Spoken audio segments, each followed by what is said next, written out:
What's up, guys? When I was younger, I used to hold a lot of grudges.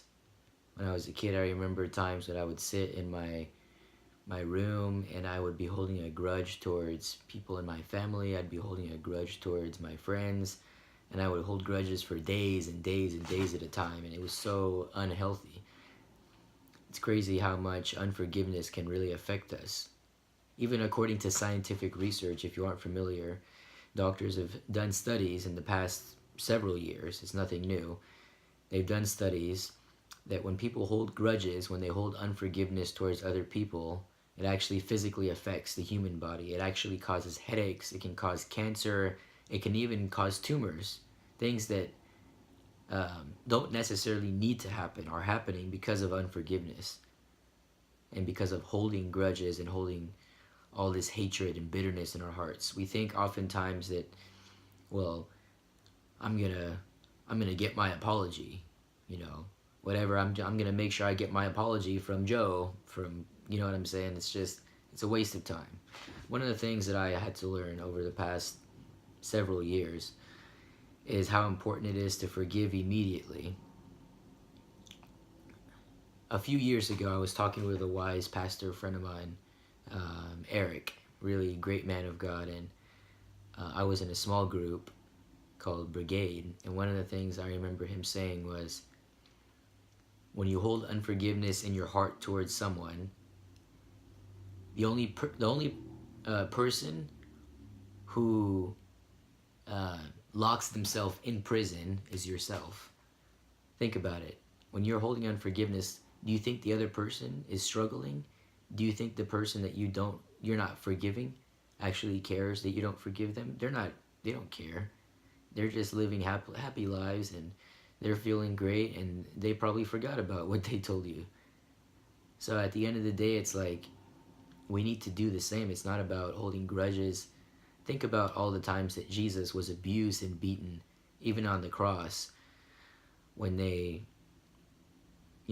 nailed him to the cross, put nails in his hands. Could you imagine someone putting nails in your hands and then actually forgiving them?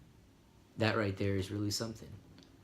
So when I think about the things that Jesus did for us, and he said, Father, forgive them, for they know not what they do. How could he forgive someone that nailed him to a cross? How could someone forgive you, in modern day terms? Cross, maybe a lot of us may not understand, but if you put it in modern day terms, think of it as someone stole your car and crashed it and totaled it because they were speeding, and then afterwards they decided to hide from you and never talk to you again, and you were really, really mad. A lot of times we can't forgive for these types of things because it incurs all types of debt and we end up in a financial mess.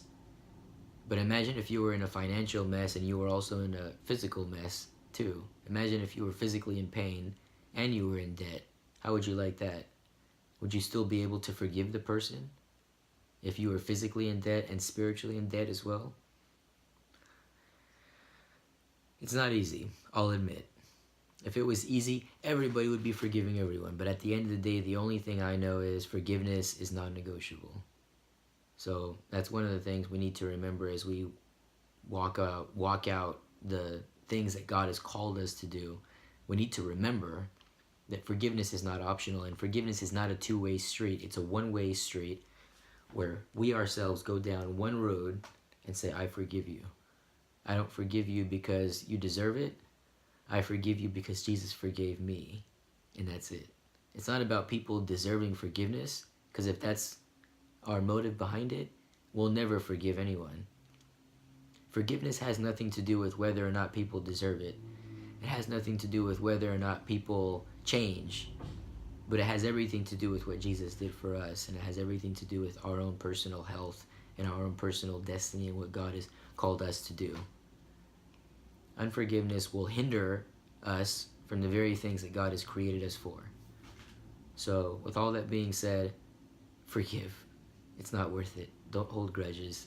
Forgive as soon as possible. And I think of it as an onion peel. Sometimes it doesn't happen overnight. Sometimes you just gotta peel layers off over and over again. You get another thought, take that thought captive and peel off another layer. I forgive you again.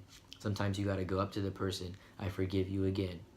Do what you got to do to make sure that you're healthy enough to fulfill the things that God has called you to do. So let that never leave your mind.